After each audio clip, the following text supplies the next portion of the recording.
कुंती महारानी कह रही है, प्रभु हे श्री कृष्ण, मैं जानती हूं आप कौन है। नमस्ये पुरुषं त्वाद्याम ईश्वरां प्रकृते परम अलिक्षां सर्वभूतानां अन्तर्बहिरवस्थिता।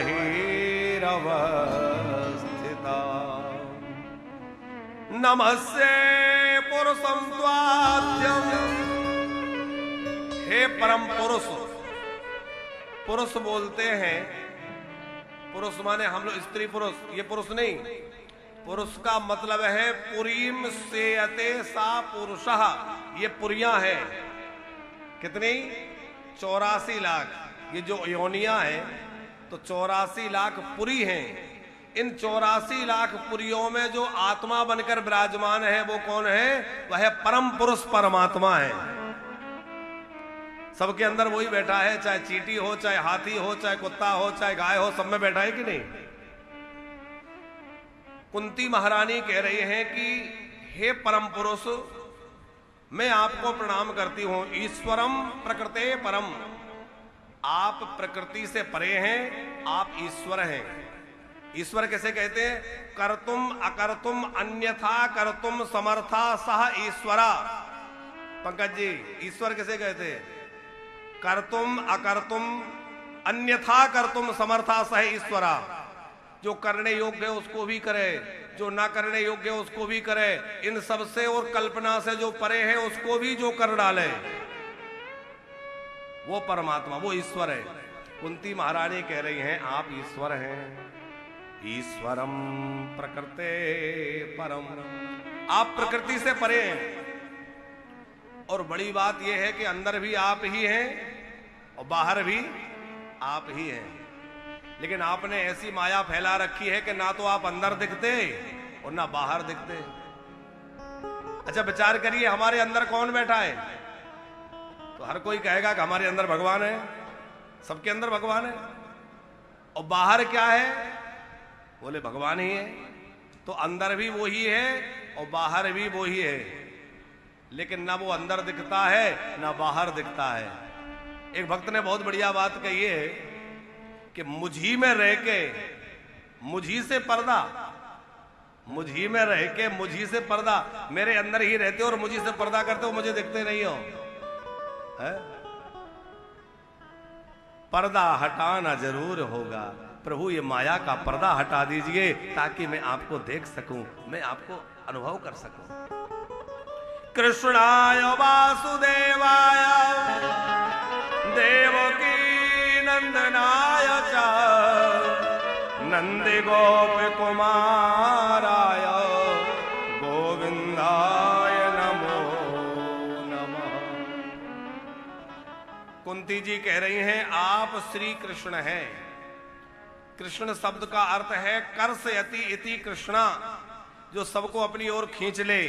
आपने मेरे चित्त को अपनी ओर खींच लिया है। हे गोविंद, मेरा मन आपके चरणों में लगा है। अब मेरा मन कभी आपके चरणों को छोड़ के दूर ना जाए। वासुदेवाय, वासुदेव का एक अर्थ तो है वसुदेव के पुत्र वासुदेव, और दूसरा अर्थ है जो सब स्थानों में निवास करता है। बसते सर्वभूतेषु, सब जगह जो बसता है वह वासुदेव है। आप सर्वत्र व्याप्त रहने वाले परमात्मा हैं। आप मेरे हृदय को छोड़ के कभी मत जाइए। हे देवकी नंदन, आप नंद नंदन भी हैं, यशोदा नंदन भी हैं और वसुदेव देवकी नंदन भी हैं। दो दो माता पिता है ना।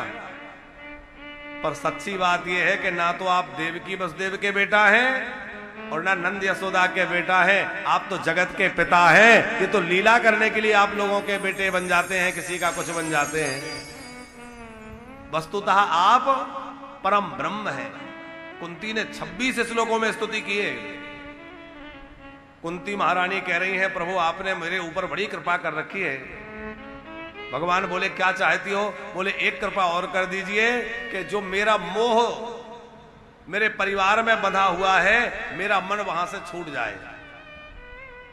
अथ विश्वेश विश्वात्मन विश्वमूर्ते स्वकेशु में स्नेह पास में मम चिंदी दृढ़म पांडु सुवृष्णिषु।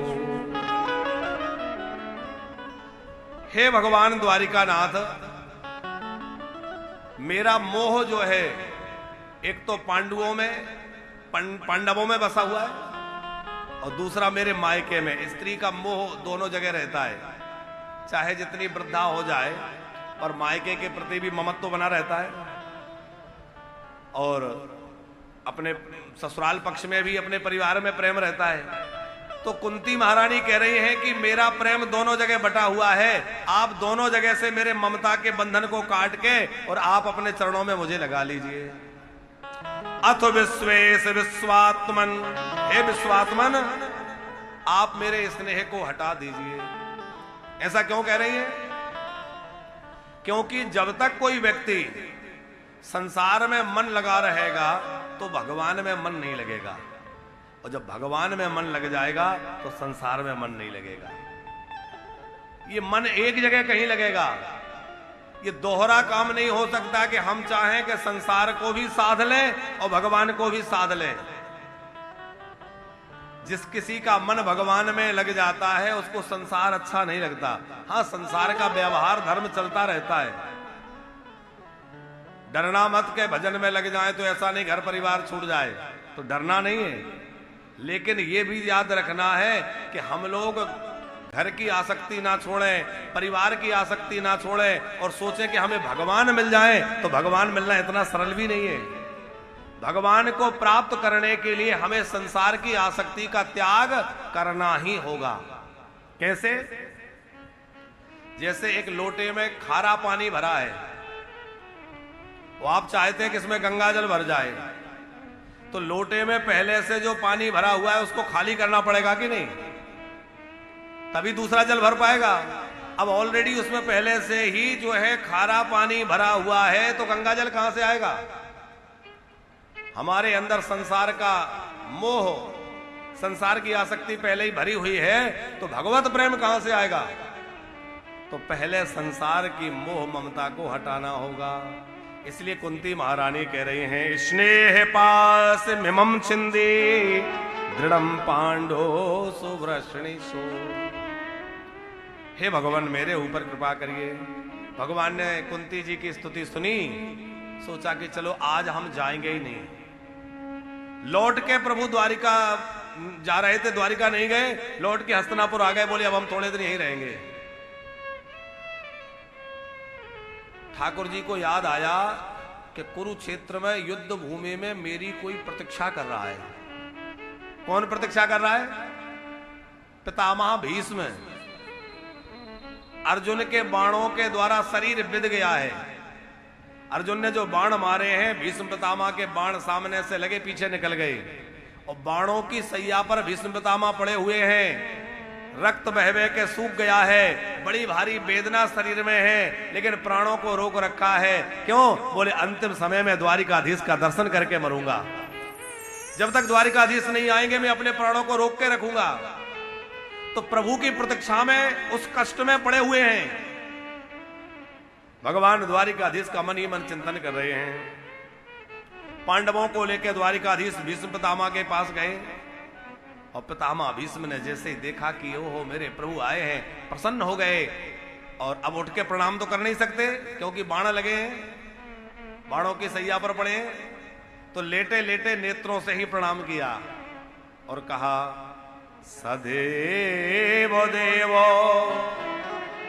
भगवान प्रतीक्षिता कलेवरम यावदिदं हिनोम्यहम् प्रसन्न हासा रुणलोचनं लसन् मुखाम्बुजो ध्यान पतश्चतुर्भुजा।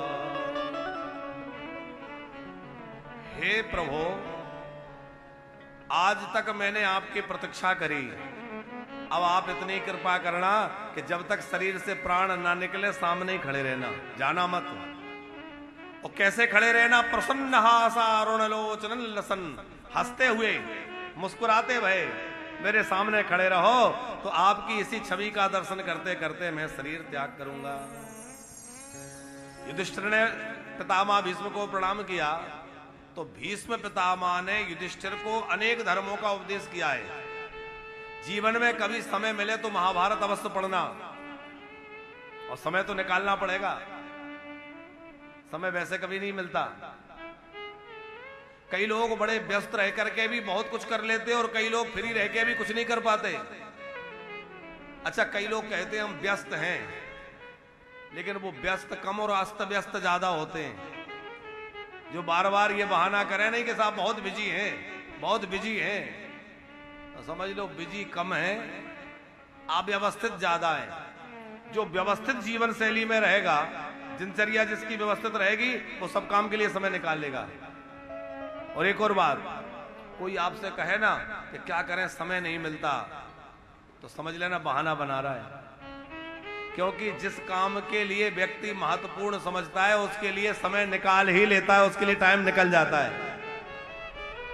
यदि कोई कह रहा है कि क्या करें, बहुत दिन से आ नहीं पाए, आए नहीं, बोले क्या करें टाइम नहीं मिलता, तो ये तो टालने वाली बात है। टाइम नहीं मिलता, सच बताओ टाइम नहीं मिलता।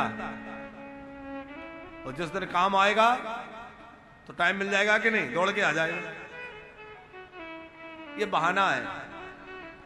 तो जैसे संसार में हम लोग ये बहाना करते हैं, किसी के यहां बहुत दिन तक नहीं गए तो बोले क्या करें टाइम नहीं मिला, ऐसे ही भजन में भी लोग ये केवल बहाना करते हैं कि महाराज जी क्या करें, इतना बिजी हैं कि भजन के लिए टाइम नहीं मिलता, ग्रंथ पढ़ने टाइम नहीं मिलता। अरे यदि कोई करना चाहे तो कितना भी व्यस्त रहे, वो जरूरी काम जिसको समझेगा उसको समय निकाल लेगा। आजकल लोगों को मोबाइल की लत सबको प्राय लगी है, हर व्यक्ति मोबाइल में खोया रहता है। तो ये बतलाइए, हम लोग व्हाट्सएप चेक करने के लिए, स्टेटस चेक करने के लिए, अपनी भेजी हुई चीजों की रिप्लाई आया कि नहीं वो देखने के लिए टाइम निकाल लेते हैं कि नहीं? कितना भी बिजी हो पर उसके लिए टाइम मिल जाता है कि नहीं? जो व्यक्ति अखबार पढ़ने का शौकीन है वो थोड़ा समय निकाल ही लेगा और एक नजर मार ही लेगा आज क्या हुआ। न्यूज सुनना जिसको अच्छा लगता है वो थोड़ा समय निकाल के, चाहे मोबाइल में सुने, टीवी में सुने, कहीं ना कहीं वो टाइम निकाल के सुन लेगा। तो जो व्यक्ति जिस काम को महत्वपूर्ण समझता है उसके लिए समय निकाल लेता है। और भैया यदि भजन को महत्वपूर्ण समझोगे तो भजन के लिए भी समय निकाल लोगे। भजन के लिए समय नहीं मिलता, ये शिकायत करना बहाना है, झूठी बात है कि समय नहीं मिलता, समय तो बहुत है। कभी महाभारत को पढ़ना, उसमें आप देखिए कि युधिष्ठिर और पितामह भीष्म में जो संवाद हुआ है, भीष्म पितामह ने जो उपदेश किया है वो कितना अद्भुत उपदेश है। देखो हमारे ऋषियों ने कितना श्रम करके इतने पुराण लिखे, इतनी स्मृतियां लिखी, ग्रंथ लिखे, और हम लोग पढ़ते तक नहीं है। पढ़ना तो दूर, उनको सुरक्षित नहीं कर पा रहे। वो तो भला हो गीता प्रेस गोरखपुर का, जिसने हम इतना बड़ा उपकार सनातन धर्म पर किया है कि हमारे हिंदू साहित्य को बचाने का बहुत बड़ा श्रेय गीता प्रेस गोरखपुर को जाता है।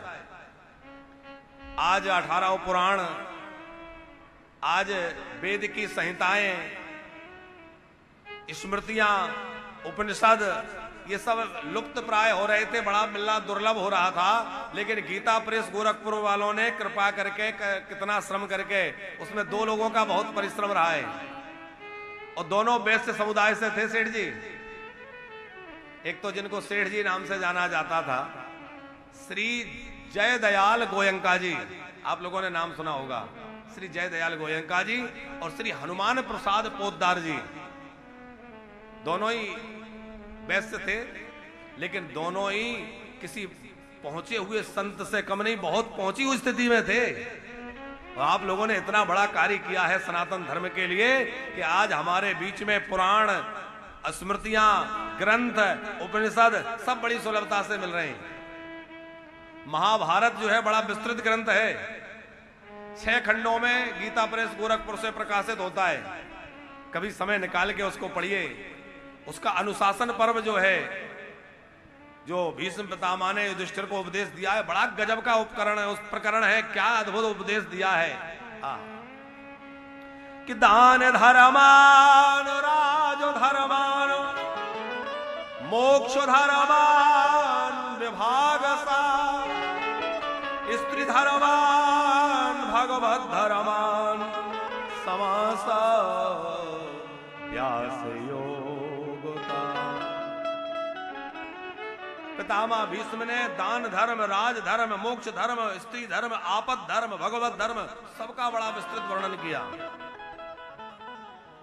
और जब सब हो चुका तो श्री कृष्ण से पूछा, अच्छा प्रभु ये बतलाइए कि मुझे आखिरी समय में इस बाणों की सैया पर क्यों सोना पड़ा? आखिर मुझे बाणों की सैया क्यों मिली? मैंने ऐसा क्या पाप किया था?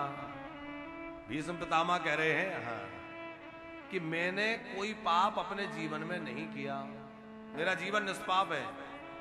तो जब मैंने अपने जीवन में कोई पाप नहीं किया तो मुझे ये बाणों की सैया पे क्यों सोना पड़ा?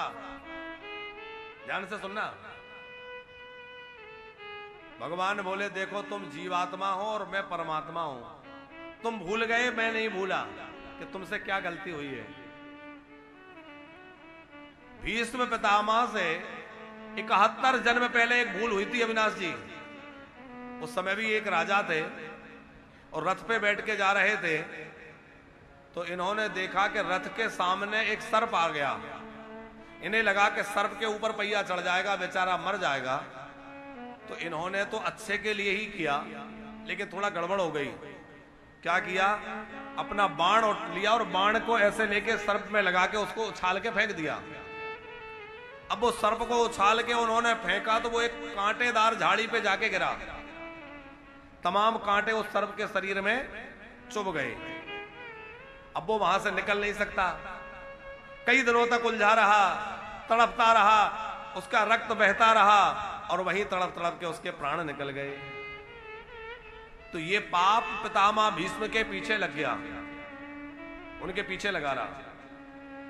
लेकिन 71 जन्म तक उनके वो पीछे लगा रहा पर प्रभाव नहीं कर पाया, क्योंकि इनका जीवन इतना पवित्र है कि वो अपराध इनके ऊपर प्रभाव नहीं जमा पाया, वो पाप इनके ऊपर फलित नहीं हो पाया। पर यहां इनसे एक और अपराध हुआ कि जिस समय द्रौपदी का चीर हरण हो रहा था, द्रौपदी ने बार बार कहा पितामह भीष्म से कि दादाजी मुझे बचाइए, दादाजी मेरी रक्षा करिए। भीष्म पितामह समर्थ थे और इतने बलवान थे कि वो चाहे लेते तो उनके सामने खड़े होने का सामर्थ्य दुर्योधन में नहीं था। इतने बलवान है भीष्म पितामह। लेकिन उन्होंने उस समय द्रौपदी की रक्षा नहीं की, सर झुकाए बैठे रहे।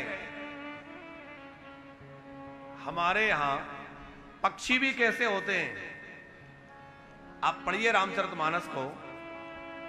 जिस समय रावण जानकी जी का हरण करके ले जा रहा था, जानकी जी पुकार रही थी, कोई रक्षा करो, कोई बचाओ, कोई बचाओ। जानकी जी का आर्त शब्द जो है गीधराज जटायु के कानों में पड़ा। जटायु कौन है? गीध पक्षी है, गिद्ध है। लेकिन जब उसने सुना कि कोई स्त्री अबला चिल्ला रही है, उसको कोई जबरदस्ती उठा के ले जा रहा है, तो उस गीध ने भी अपने प्राणों का ध्यान नहीं किया, प्राणों की चिंता नहीं करी और रावण से युद्ध करने के लिए जटायु पहुंच गए। रे रे दुष्ट ठाड़ किन होई, निर्भय चले सिर जान सी मोही। गीधराज जटायु लड़ने पहुंच गए। यद्यपि जटायु जी जानते थे कि रावण इतना बलवान है कि मैं इनसे जीत नहीं सकता, रावण से नहीं जीत सकता। पर विचार किया कि जब तक मेरे शरीर में प्राण है, मेरे अंदर सामर्थ्य है, मैं अपने बस चलते किसी स्त्री की लज्जा हरण नहीं होने दूंगा। तो प्राणों की आहुति लगा दी, प्राणों की बाजी लगा दी। रावण ने पंख काट दिए। पंख कटे हुए जटायु भूमि पर लथपथ पड़े थे। पीछे से राम जी आए तो राम जी ने उनको अपनी गोद में उठा लिया। तो जटायु जी को अंत समय में क्या मिला? राम जी की कर सैया, कर माने हाथ। जटायु जी ने एक स्त्री की रक्षा करना चाही तो उनको भगवान की करसैया मिली, और पितामह भीष्म ने एक स्त्री की रक्षा नहीं की, उनको बाणों की सरसैया मिली। भैया जो स्त्री की रक्षा के लिए आगे रहता है, गाय की रक्षा के लिए आगे रहता है, राष्ट्र की रक्षा और धर्म की रक्षा के लिए आगे रहता है, भगवान उसके ऊपर बड़ी कृपा करते हैं, वो भगवान की कृपा का पात्र रहता है। अच्छा, एक और बात देखिए, अभी हम लोग जो है अश्वत्थामा का प्रकरण सुन रहे थे कि अश्वत्थामा ने सोते हुए द्रौपदी के 5 बेटे को मार डाला। ध्यान से सुनना। लेकिन द्रौपदी ने उसको क्षमा कर दिया, अब इसको छोड़ दो, मारो मत। कितनी दया आ गई, उसमें छोड़ दिया। लेकिन उसी द्रौपदी ने दुर्योधन के भाई दुशासन को माफ नहीं किया, क्षमा नहीं किया। कहा था कि जिस दुष्ट दुशासन ने मेरे केस पकड़ के खींचा है, जब तक उसके रक्त से अपने केसों को नहीं धोऊंगी तब तक केसों को, बालों को बांधूंगी ही नहीं, द्रौपदी ने कहा था। और भीमसेन ने आखिर में उस दुष्ट दुशासन को मार डाला और उसके रक्त को बहा करके ही द्रौपदी ने चैन की सांस ली। तो एक और तो 5 बेटों के हत्यारे को छोड़ने को कह रही है कि क्षमा कर दो, इतनी दया दिख रही है, और एक और जो है कह रही है कि दुशासन के रक्त से मैं बालों को धोऊंगी। क्यों? द्रौपदी कहना चाहती है कि कदाचित कोई ऐसा हत्यारा हो जिसने बच्चों की हत्या करी हो, बेटों को, बच्चों को मार डाला हो, उसको भी क्षमा करना पड़े तो क्षमा कर देना, पर जिसने किसी स्त्री की अस्मिता पर हाथ डाला हो, किसी स्त्री की मर्यादा भंग की हो, ऐसे दुष्ट को कभी क्षमा नहीं करना चाहिए। वो निश्चित दंड का पात्र है जो स्त्री की मर्यादा को खंडित करे, जो स्त्री के ऊपर कुदृष्टि डाले, वो क्षमा का पात्र नहीं है, वह दंड का पात्र है। हमारे यहां स्त्री भोग वस्तु नहीं, हमारे यहां स्त्रियों को देवी स्वरूप माना है, हमारे यहां स्त्रियों को मातृभाव से देखा गया है। और पितामह भीष्म से श्री कृष्ण ने कहा कि जिस समय द्रौपदी का चीरहरण हो रहा था, आप चुपचाप देखते रहे, आपने उसकी रक्षा नहीं की, इसलिए आज आपको बाणों की सैया पर सोना पड़ रहा है। भीष्म पितामह ने भगवान की प्रार्थना की, प्रभु अब मुझे क्षमा कर दीजिए, जो हुआ सो हुआ, अब मुझे अपने चरणों में लगा लीजिए। पितामह भीष्म ने 11 श्लोकों में भगवान की स्तुति की है, बड़ी प्यारी स्तुति भीष्म पितामह की है। अब चूंकि एकादशी का दिन था तो 11 श्लोकों में ही स्तुति की है। इतिमति रूप कल्पिता वितृष्णा भगवती सात्वत पुंगवे विभूमि सुसुखम अपगते क्वचिद्वहरत प्रकृति मुपेयुष्यद भव प्रवाह। हे भगवान, मैं अपनी बुद्धि आपके चरणों में लगा रहा हूं। भीष्म पितामह ने क्या कहा कि मेरी एक बेटी है और अभी तक कुंवारी है, मैं अपनी बेटी का विवाह करना चाहता हूं। अभी तक बढ़िया योग्य वर नहीं मिला तो उसका विवाह नहीं किया। अब सब लोग चक्कर में पड़ गए, भाई ये तो नैष्ठिक ब्रह्मचारी, इनकी कौन सी बेटी है, कहां है? ये बोले मेरी और कोई बेटी नहीं, मेरी बुद्धि ही मेरी बेटी है। मैं अपनी बुद्धि रूपी बेटी जो है वह आपके चरणों में लगाना चाहता हूं, क्योंकि आज तक मैंने अपनी मति को ना तो धन में लगाया, ना पुत्र आदि की तृष्णा में लगाया, ना इसमें लगाया कि लोक में मेरी कीर्ति हो, संसार में मेरा नाम हो। हम लोगों की बुद्धि 3 जगह विशेष रूप से भटकी रहती है। सोत बेते लोक ईशना तीनी, सोत बेते लोक ईशना तेरे, कही के मतीन सतनाम लेने, कही के मतीन सतनाम लेने, सोत बेते लोक ईशना तेरे, सोत बेते लोक ईशना तेरे,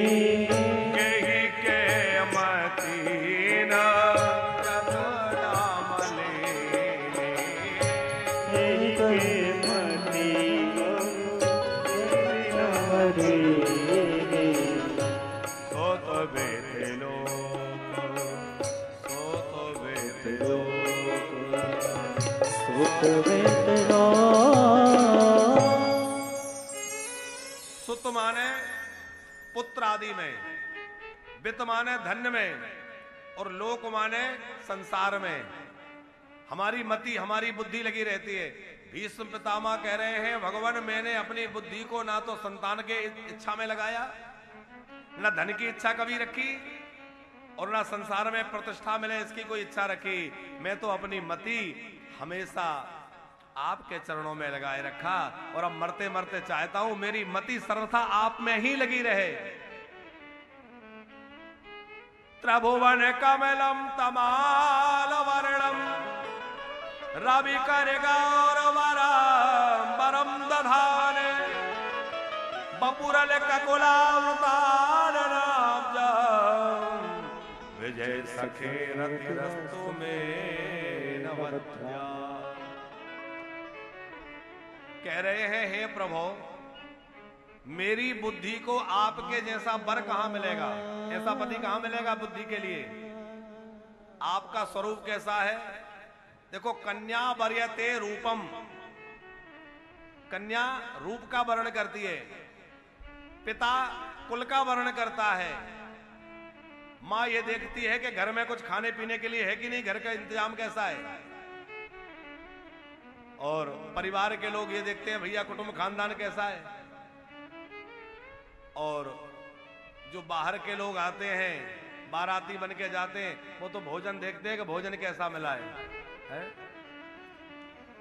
कन्या वर्यते रूपम, कन्या रूप को देखती है कि वर का रूप कैसा है। तो भीष्म पितामह कह रहे हैं, आपका रूप इतना प्यारा है कि एक बार आपके रूप को जो देख लेता है वो आप ही का हो जाता है। त्रिभुवन कमलम तमाल वर्णम, कमाल का जो वृक्ष होता है नीला नीला सा उसमें रंग होता है, तमाल वर्ण के समान, आप तमाल वृक्ष के वर्ण के समान आपका वर्ण है। बड़े सुंदर स्वरूप है। वो कितने सुंदर हमारे ठाकुर जी हैं। कभी आप श्रीनाथ जी को देखिए और भाव से दर्शन करिए।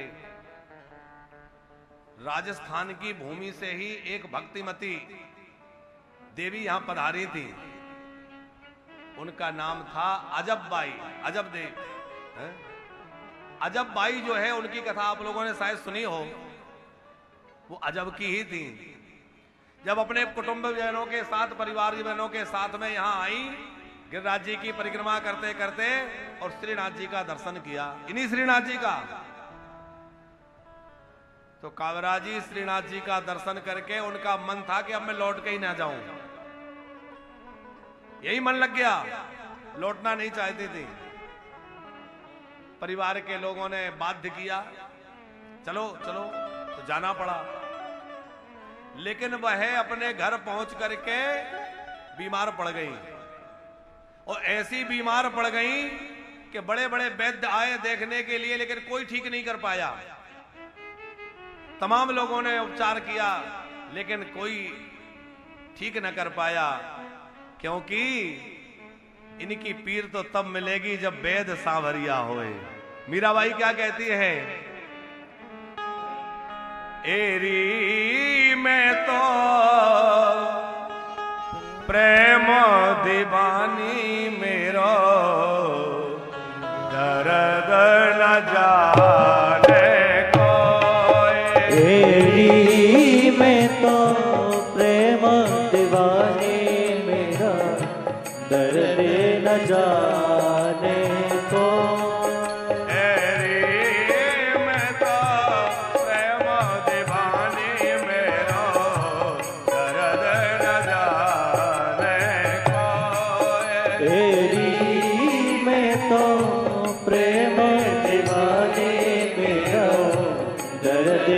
जाने को दर्द की मारी बन बन भटे को, दर्द की मारी दर दर भटे को, दर्द की मारी बन बन भटे को, दर्द की मारी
जो हर जाने, जो कोई जो हर हो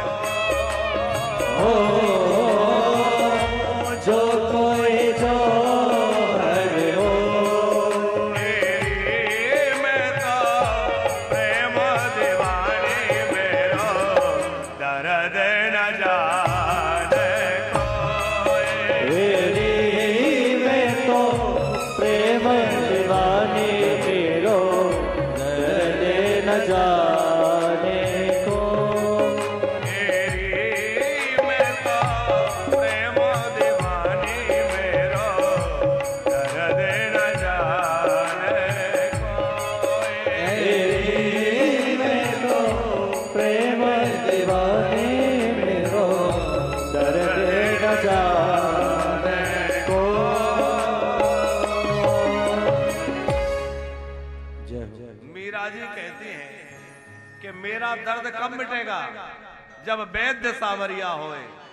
तो अजब बाई भी जब वृंदावन से लौट के गिरिराज जी से यहां से गई राजस्थान, तो वो भी दिन रात रोया करती, शरीर में ज्वर बना रहता, और वो भी हर समय वैद्य देखने आते, लेकिन उनका रोग किसी के पकड़ में नहीं आता।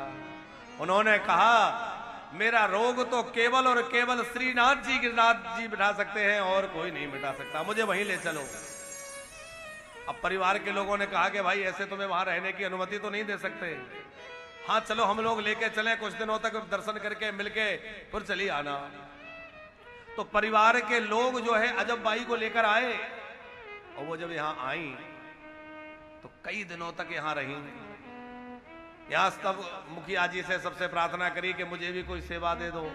लोगों ने कहा भाई यहाँ तो महिलाएं सेवा नहीं, पुरुष लोग ही सब सेवा करते हैं, रसोई की सेवा, झाड़ू की सेवा, जो भी ठाकुर जी की सेवा है सब पुरुष करते हैं। बोले मुझे भी कुछ करना है।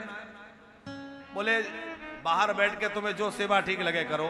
तो इन्होंने क्या सेवा ली बाबूजी, कि ठाकुर जी को इन्होंने विचार किया चौसर खेलना बहुत पसंद है, तो ये चौसर लाई और बाहर चौसर बिछा देती, और चौसर बिछा करके और एक दाव तो अपना चलती और एक दाव स्वयं ही द्वारिकाधीश भगवान श्रीनाथ जी की ओर से चलती, और ये भाव रहता कि ये दाव श्रीनाथ जी का है। और जैसे ही खेलते खेलते, अब वो खेल में बड़ी निपुण तो थी, और खेल जैसे ही समाप्ति की ओर हो तो वो जीत रही हैं, और जीतते जीतते कोई ऐसा दाव चल दे कि श्रीनाथ जी जीत जाएं, विजयी हो जाएं। और खेल में जब श्रीनाथ जी जीत जाएं तो ये जो है श्रीनाथ जी की ओर देखती तो श्रीनाथ जी मुस्कुरा देते, और श्रीनाथ जी की दंत पंक्ति दिखाई दे जाती, हंसते हुए श्रीनाथ जी का मुख दिख जाता जब श्रीनाथ जी खेल में जीत जाते। कई दिनों तक इन्होंने सेवा करी। घर वाले लोग कहते घर चलो घर चलो, जाने को ही तैयार नहीं। एक दिन तो ऐसा हुआ कि पूरी तरह से ठाकुर जी सोच रहे थे आज तो बाजी हार ही जाऊंगा, और हार जाने की बात ठाकुर जी ने सोच रखी थी, लेकिन उसने ऐसी चाल चली कि आखिर में ठाकुर जी को जिता दिया। वो भक्ता ने ठाकुर जी को जिता दिया। ठाकुर जी इतने प्रसन्न हुए कि खिलखिला के वो हंसे, रोज तो मुस्कुराते थे, आज खिलखिला के हंसे और एकदम प्रकट हो गए, और प्रकट होकर के और अजब बाई को हृदय से लगा लिया। उसके भाव की पुष्टि प्रभु श्रीनाथ जी ने की, हृदय से लगा लिया। कहा मांगो कुछ, उसने कहा और कुछ नहीं मांगना, बस मेरे साथ चलो। ठाकुर जी बोले चलूंगा, उसकी व्यवस्था करता हूं। फिर यवनों का जो आक्रमण है वो तो एक निमित्त बना, ठाकुर जी को तो जाना था, और ठाकुर जी नाथ द्वारा पधार गए, वहां जाके विराजमान हुए हैं। बोले श्रीनाथ जी की जय, महाप्रभु जी की जय, यमुना महारानी की जय। ठाकुर जी इतने सुंदर हैं कि एक बार जिसने देखा बस वो इन्हीं का हो जाता है। अच्छा, ये तो हमारे श्रीनाथ जी की बात। और हमारे राम जी, अविनाश भैया, राम जी जब वन में गए तो राजाओं जैसा वेशभूषा तो नहीं थी, बलकल वस्त्र पहने थे, मुनियों का स्वरूप बना रखा था, नंगे पैर। लेकिन जब शूर्पणखा ने इनको देखा तो व्याकुल हो गई इनकी सुंदरता को देख के। चलो वो भी स्त्री थी, हो गई, ठीक है। लेकिन जब शूर्पणखा की नाक लक्ष्मण जी ने काट दी, उसने अपने भाई खरदूषण से शिकायत कर दी कि देखो 2 राजकुमार आए हैं, मेरी नाक काट ली, तपस्वियों के रूप में रहते हैं, जाके उनसे बदला लो। खरदूषण बड़ी भारी सेना सजा करके और राम जी से युद्ध करने आए, और खरदूषण की सेना आते देखकर राम जी ने धनुष बाण संभाले, लक्ष्मण जी से कहा कि जानकी जी को ले जाओ कहीं कंदरा में एक तरफ, इनको एक और ले जाओ। लक्ष्मण जी जानकी जी को ले गए। राम जी युद्ध करने के लिए धनुष बाण लेकर खड़े थे, और उनको जब राम जी को खरदूषण ने देखा तो उनके हाथ से अस्त्र शस्त्र खसकने लग गए, लड़ना भूल गए। वो राक्षस क्यों लड़ना भूल गए? बोले राम जी में ऐसी सुंदरता देखी कि आज तक ऐसी सुंदरता की कल्पना ही नहीं थी। वो सुंदरता देख करके अब ना तो राजाओं का भेष है, ना कोई राजकुमार की पोशाक है, बलकल पहने हैं, लेकिन राम जी की सुंदरता को देख के वो राक्षस भी मोहित हो गए। और क्या बोले? जाद्यापि भगनी कीने करो, जाद्यापि भगनी कीने करो,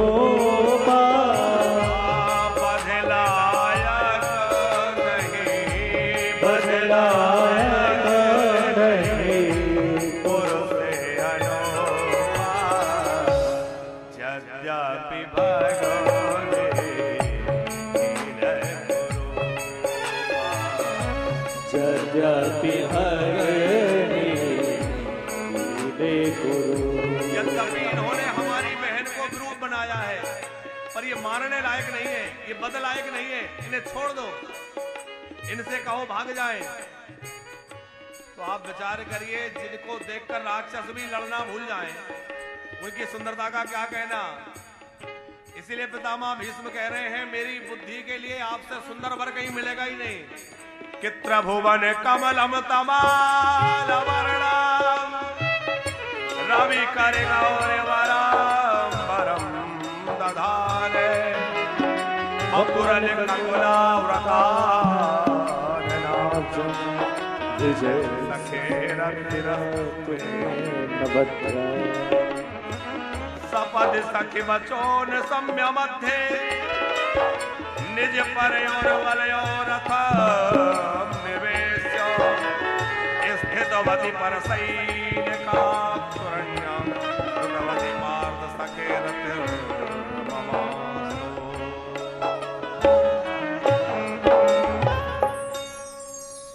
भीष्म पितामह याद कर रहे हैं कि जब महाभारत का युद्ध शुरुआत हो रही थी, आप अर्जुन के सारथी बने थे।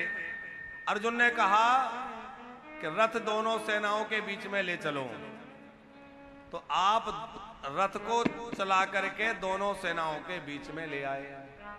अर्जुन दोनों सेनाओं को देख रहा था कि मेरी ओर से युद्ध करने कौन कौन आए हैं और मुझे किस किस से युद्ध करना है, दोनों सेनाएं देख रहा था अर्जुन।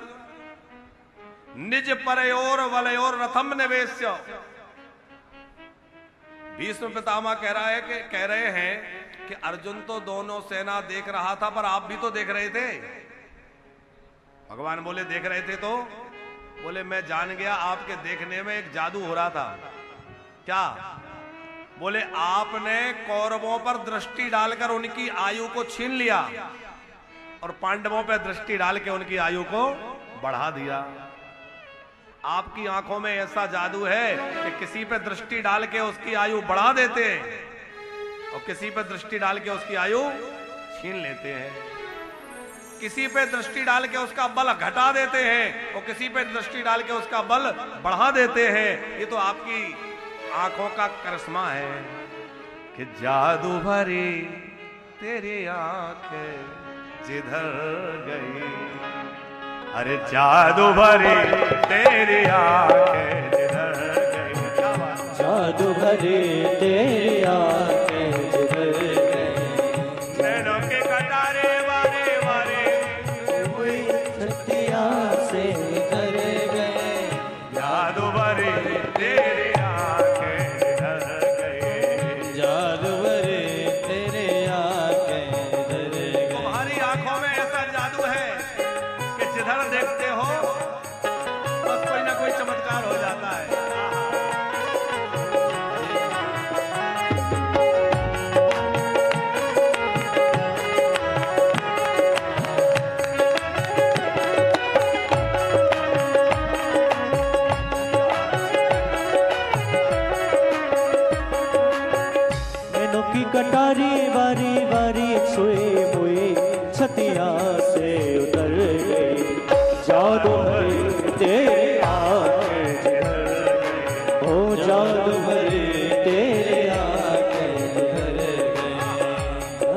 भरी तेरी आंखें हरी वो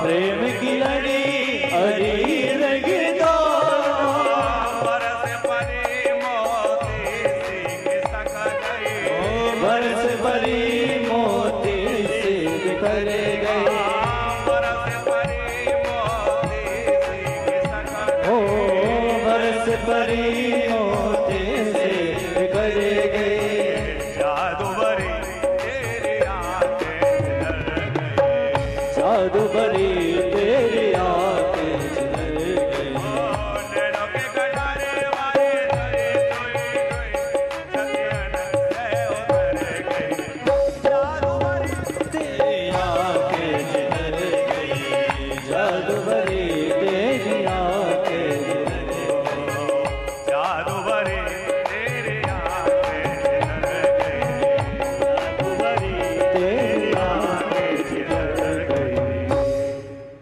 स्थितवती पर सैनिका चुन्या हृतवती पार्थ सकेरत ममास्तु। आप दोनों सेनाओं को देख रहे थे पर जादू आपकी अखियों ने कर दिया। कौरवों की सेना की आयु तो आपकी दृष्टि पड़ते ही समाप्त हो गई। 11 श्लोकों में भीष्म पितामह ने स्तुति की है और फिर अपने मन को भगवान के चरणों में लगा करके और देह का त्याग करना चाहा। हम लोग भी बस यही प्रार्थना गिरिराज जी की शरण में श्रीनाथ जी से करें, प्रभु ये शरीर जब भी छूटे तो संसार की याद करते हुए नहीं बल्कि आपकी स्मरण में छूटे, आपका याद स्मरण करते हुए छूटे। जब भी शरीर छूटे सत्पुरुषों का संग मिला हो, आपका चरणामृत मिला हो, तुलसी दल मुखड़े में हो और आपकी सुंदर छवि का स्मरण किया जा रहा हो और आपका ध्यान करते करते आपका नाम जपते जपते और उस समय मेरा शरीर छूटे, ऐसी प्रभु से नित्य प्रार्थना किया करें। हम तो लोगों को वृंदावन में इसलिए बसा रहे हैं कि भैया बुढ़ापे में वृंदावन वास करोगे तो जब शरीर छूटेगा तो ब्रज की भूमि में छूटेगा, क्योंकि बुढ़ापे में कहीं तो मरना ही है, पर ब्रज भूमि में आके मरोगे तो भजन नहीं भी किया तो भी भगवत धाम मिलेगा, क्योंकि इस भूमि का प्रभाव यह है कि ब्रज भूमि में देह त्याग करने से बिना भजन के भी धाम मिल जाता है।